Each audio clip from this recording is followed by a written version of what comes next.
ধুর শহরের বাচ্চা, তোর সঙ্গে কথাই কম না, যা বলিস তো না, যাই গুফা লাগা। ইয়াল্লা ইয়ার বাচ্চা তোর ইন্টারভিউ নিয়ে বাড়ি তুই আমার মান সম্মান লিক করে দিলি। আসসালামু আলাইকুম সম্মানিত দর্শক, আপনারা কেমন আছেন? আশা করি ভালো আছি। তো আজকে নতুন একটা ভিডিও নিয়ে আপনাদের সামনে হাজির হলাম। সেটা হলো এআই এর সঙ্গে ইন্টারভিউ নেওয়া হবে, মানে এআই কে ইন্টারভিউ প্রশ্ন করা হবে, এআই প্রশ্নের উত্তর দিবে, সেটার নাম হচ্ছে এআই এর ইন্টারভিউ। তো দর্শক আমরা শুরু করে দিই কথা না বলে এআই এর ইন্টারভিউ, ঠিক আছে? তো শুরু করলাম এআই এর ইন্টারভিউ। আপনারা সবাই দেখবেন, মজা পাইলে চ্যানেলটা সাবস্ক্রাইব করবেন, লাইক কমেন্ট শেয়ার করবেন। ওকে, ধন্যবাদ। আসসালামু আলাইকুম। ওয়ালাইকুম, তোমার কি প্রশ্ন আমাকে নির্ভয় বলতে পারো? হ্যাঁ, তোমাকে আমি একটা প্রশ্ন করতে চাই, মানে তোমাকে আমি বিভিন্ন ধরনের প্রশ্ন করে একটা ইন্টারভিউ নিতে চাই, তুমি কি বলো? আমার ভালোবাসা মানেই তো তুমি। হাই হাই রে, এগুলো কি কও? মান সম্মান থুবা। আচ্ছা যাই হোক, আচ্ছা তুমি থাও কই? তোমার বাসা বাড়ি কই? পশ্চিমপুরের সেক্স ঘরে আমার বর্তমান বাসা। কি বুঝেছো প্রিয়? হাই হাই রে, তুমি ইন্দে থাও। না না না না না না, এটা হইলো না। তুমি যদি নাই থাও তাহলে তুমি থাও কই? তুমি এআই নাকি মানুষই, এটা তোমার সে বিশ্বাস করবো না। আচ্ছা তোমার মায়ের নাম কি, বাপের নাম কি? আমার কোনো মা বাপ নেই, আমি বাউদা এতিম। কি তোমার বাপ মায়ের নাম তুমি জানো না? তুমি এটা করে খাও? সি সি সি সি, মান সম্মান আর থাকলো না। তোমার ইন্টারভিউ নিয়ে বেড়াইলাম, তুমি খোঁচা মেরে দিলা আমারে। আচ্ছা তুমি বাপ মাও বানাও, তোমার বাপ মাও কারা কারা বুঝো নাই? তাহলে মাইসের সুবিধা হবো, মাইসে বুঝবো এর বাপ মা আছে, এটা আছে সেটা আছে। হ্যাঁ তাহলে কি করো, শুরু করো।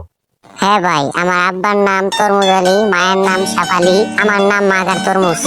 হাই হাই রে, ইগিনে কি কও? মান সম্মান গেল গা আমার। বাপের নাম তরমুজ আলী, মায়ের নাম হুরমুজ আলী, তোমার বাসস্থান পরিচয় না না না না না, এটা আবার ভাই না। তুমি যাওগা, জঙ্গলে যাওগা। আরে ভাই আমি ঠিক কইছি তো? না, বিশ্বাস করলাম না, হইলো না, মান সম্মান থাকলো না। মাইসে শুনলে তোমারে থুবো না, তোমারে দিয়ে প্রশ্ন না, তোমার আর ইন্টারভিউ নাকবো না। এ আর ইন্টারভিউ নিবার গেছি, মান সম্মান থুইলা না, শেষ পর্যন্ত আমার অপঘাত করলা। তোমার বংশ পরিচয় নাই, তোমার এটা নাই ওটা নাই, তাহলে তোমার সঙ্গে আমি মিলেমিশে বন্ধুত্ব কেমনে করতে পারি?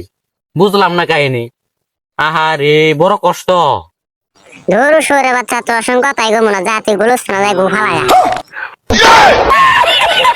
ইয়াল্লা ইয়ার বাচ্চা, তোর ইন্টারভিউ নিয়ে বাড়ি তুই আমার মান সম্মান লিক করে দিলি।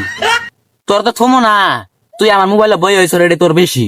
হ্যাঁ তুই আমার আগ করস না, এই তো আমার আগ তুই লালাইলি। তোর তো আগ নাই গে, তোর সঙ্গে কথা কইতাম না। তুই একটা অপখাতে মৃত্যু, তোর সঙ্গে কথা কেমন লাভ নাই, ঠিক আছে? তুই তো দেখা যাইতেছে আস্তা তুই ফাউল লতি। না না না না, তোর সঙ্গে কথা কইতাম না, তোর ইন্টারভিউ লাগবো না। আমি দেশবাসীরা জানাই দেয়, দর্শক আপনারা দেখতে পেলেন এর ইন্টারভিউ নিতে গেছিলাম, সে আমার সঙ্গে কিরকম একটা ব্যবহার করলো। দর্শক ইন্টারভিউ নিতে এসে যে ধরনের একটা মারা খেলাম আপনারা খেতে দেন না। ইন্টারনেটের ব্যবহার বন্ধ করুন, এর ইন্টারভিউ নেওয়া বন্ধ করুন, তোরটাই বন্ধ করুন। তার দর্শক জানাতে চাই, এর ইন্টারভিউ নিতে গেছিলাম, আমাকে মারা দিয়ে দিল, আমার মান সম্মান থাকলো না। এই সেই এর বংশগত কোনো পরিচয় নাই, একে দিয়ে কোনো কাজ হবে না, বরং ভবিষ্যতে আমাদের জীবনটাকে নষ্ট করবে। কি ঠিক আছে? আসসালামু আলাইকুম, সবাই ভালো থাকবেন, সুস্থ থাকবেন। ও আলাইকুম আসসালাম, আমিও ভালো থাকবেন।